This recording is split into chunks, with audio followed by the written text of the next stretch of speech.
English class. Today we're going to move on in our unit on fantasy book clubs, and today marks the beginning of Ben 3. So in Ben 3 we're moving our thinking to literary traditions, including archetypes, quest structures, and thematic patterns. So today we're going to talk about this word called archetypes. So our goal over here, and I'll talk more about this later in the lesson, is to compare the characters in my books with other characters in literature. So I have over here a headline here. It says, Britain's spy agency GCHQ worked to expose Harry Potter and the Half-Blood Prince leaks. So if you're familiar with the Harry Potter series, before one of the books was published, there was a leak, which means that somebody who had inside information about the book gave it away and shared it with the public. And what they said was, somebody important is going to die. Okay? Now, I'm not going to tell you who it was, but I will tell you that the attentive readers and the readers of the series who knew about archetypes were able to correctly predict who dies in the book.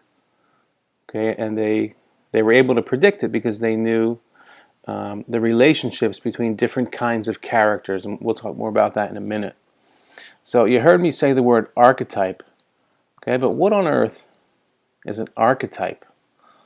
Okay, what on earth is an archetype? And there's Harry. He is an archetype. So an archetype comes from the word, the word roots primitive and model. So an archetype is kind of the first of its kind of something, like the original model. And the idea here is that in the world, in literature, there are different types of people, right? Different types of characters, different types of things.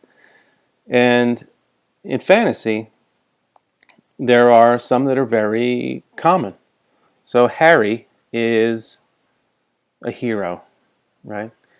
And over here, Prince Caspian is a hero. Okay, they're both heroes. They're a little different, right? Harry is what we call an unlikely hero because he was a normal kid who was kind of thrown into this magical world that he had to save. Prince Caspian is a little different. He's more of a traditional hero. But we can say that an archetype is a very typical example of something. Okay, so one thing you might want to think about is what are the archetypes in our middle school, or do they exist? And what kinds of students are there? Maybe there are the theater students, okay, who live for the theater and look forward to those things. Maybe there are the band students, so kids that are in the band do all the band stuff. And then there are the athletes, and they do all the athlete things. So there are typical things associated with each character. So in fantasy, one archetype is the hero. So this is the most important character in any fantasy story. Often they go on a quest, and we'll talk about that more tomorrow.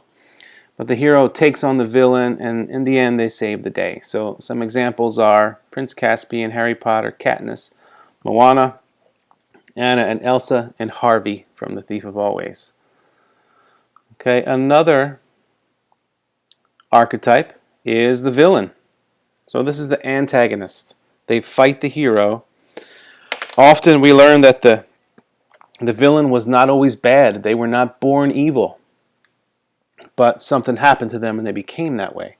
So Thanos, Queen Ursula from The Little Mermaid, President Snow from Hunger Games, Voldemort, Darth Vader from Star Wars, and the White Witch from Narnia. These are villains, right? So the villain archetype, they all share these characteristics, right? It's a kind of character in a story. Also, we have the mentor. Okay, so this is the person who teaches things to the hero. Often they're old, right? Very old, very wise. Sometimes they're supernatural, right? So these are people like Gandalf in Lord of the Rings, and Dumbledore in Harry Potter, and Mrs. Griffin in The Thief of Always, Aslan in Narnia, and Obi-Wan Kenobi, if you're familiar with Star Wars. Okay, so this is the person who guides and trains the hero, and we find these in many, many fantasy stories, not just fantasy, in many stories. So we also have the sidekick. So this is the hero's buddy. Okay, they are extremely loyal to that hero, willing to put their life on the line for that hero.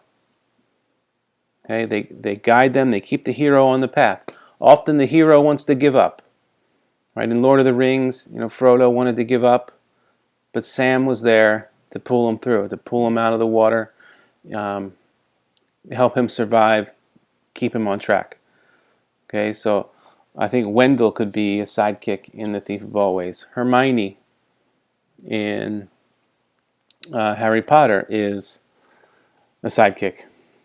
Okay, and then another one, and there are many. This is the last one I'll share with you today. The Henchman is a common archetype in fantasy, and this is the person who does the villain's dirty work. So they are villainous, they're bad, they're mean, but they lack the villain's intellect and smarts, and often they make up with it with their strength, right, and their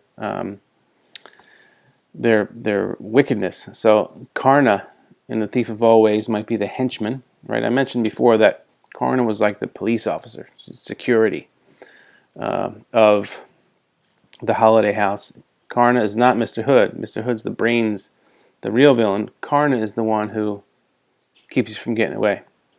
In Lord of the Rings, there are the Uruk-hai, right? This is army, this kind of mutant army. And then in Star Wars, Boba Fett kind of does the dirty work. And in Lord of the Rings, also the ring wraiths. That's another kind of character that does the work of Sauron, the villain. So as you work today, what I want you to think about is how the characters in your books compare to these other characters we've seen in stories. So today it would be great if we could put a label on the characters in the books we've read. So if you're reading Lord of the Rings, you are labeling some of your characters like, oh, Sam's the sidekick. I know he's the sidekick because of this. Sam reminds me of the sidekick in another story.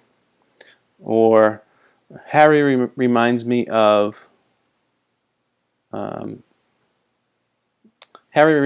this character, right? They're different in this way, they're the same in this way.